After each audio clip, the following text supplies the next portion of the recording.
Hello বন্ধুরা, impressive ইন্দ্রাণীর mini ব্লগে তোমাদের সবাইকে স্বাগত। আজকে আমি যেটা দেখাবো সেটা হচ্ছে আমার শাশুড়ি মায়ের হাতে গড়া উচ্ছে গাছ, মানে করলা গাছ যাই বলো তোমরা। আজকালকার এই ভেজাল ভরা সবজির দুনিয়ায় ফ্রেশ সবজি যদি পাতে পড়ে সেটা কার না ভালো লাগে। তো অনেক দিন ধরেই ভাবছিলাম যে একটা ভিডিও করব, কিন্তু হয়ে উঠছিল না। আজকে মেয়ের ভ্যাকসিন ছিল, তো ডাক্তার দেখিয়ে এসে একদম ওপরে না উঠে সিধে চলে গেলাম বাগানে।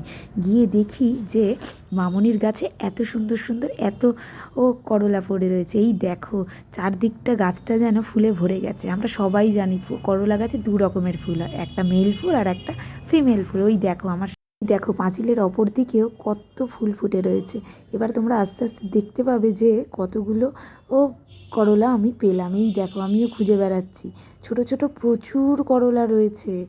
তবে ছোট ছোটোগুলো আর তুলবো না, যেগুলো একটু বড় হয়েছে সেগুলোই তুলবো। প্রত্যেক দিনই আমরা এই গাছের করলা খাচ্ছি, কম বেশি প্রত্যেক দিনই আমাদের 5-7টা করে করলা তো আসছেই।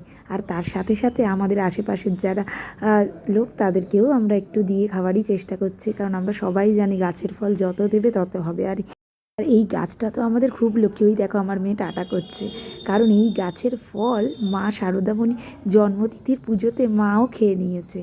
তো সুতরাং এই গাছটা তো আমাদের বাড়ির খুবই লক্ষ্মী। আর এবছর এত ফল দেবে, সবচেয়ে বড় কথা এর জন্য আমরা কিচ্ছু করিনি। মামনি জাস্ট বীজটা ফেলে দিয়েছিল, আর আলাদা করে কোনো রকম কোনো স্পেশাল কেয়ারই এর জন্য নেওয়া হয়নি। কিন্তু না, এই গাছটা খুব ভালো ফলন দিল এইবারে। আমরা আমাদের আশেপাশে কয়েকজনকে দিয়েছি এবং আমরাও খাচ্ছি। এই দেখো এইখানে একটা ছোট্ট রয়েছে, দেখছো তো কতগুলো ছোটো, দুটো রয়েছে দেখো। তারপরে আমি আবার খুঁজে, আর একটা একটু বড় হয়েছে, না না এইটাও তোলা যাবে না, আর একটু বড় হলে আমরা তুলবো। এই দেখো না, আমি চারদিকে দেখছি, এদিকে বাইকগুলো ছিল ওই জন্য আমি আর এদিকটা গেলাম না। তবে আর একটু এদিকটা আসবো, দেখি কিছু পাওয়া যায় কি না। অ্যাকচুয়ালি সবুজে সবুজ তো একদম ঝাঁকড়া হয়ে রয়েছে গাছটা, তাই জন্য একটু বারবার খুঁজে নিতে হচ্ছে। দেখি প্রত্যেক দিনই তো আমরা খাচ্ছি, এই মামনি নিয়ে যাচ্ছে। ওই দেখো আমার ভাগ্যেও শিখে ছিঁড়েছে, একটা একটু বড় পেয়েছি। এটা কি তোলা ঠিক হবে? হ্যাঁ হ্যাঁ, তুলেই নি, বেশ অনেকটাই বড় হয়েছে। কি বলেন আপনারা? আপনাদের বাড়িতেও এরম গাছ আছে নাকি? হ্যাঁ, যদি থাকে তার অভিজ্ঞতা অবশ্যই জানেন। ওই দেখুন আর একটা পেয়েছি, এটাও ছিঁড়ে নি, একটু ছোটো আছে তাও ছিঁড়ে নি, থাক। জানেন তো এই ছোট গাছে এই করলা এটাও চুরি হচ্ছে, ভাবা যায়?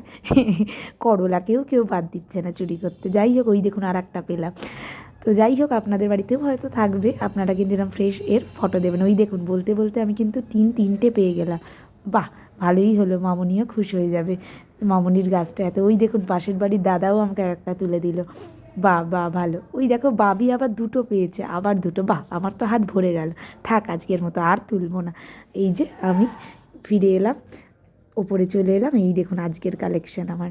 Follow and subscribe.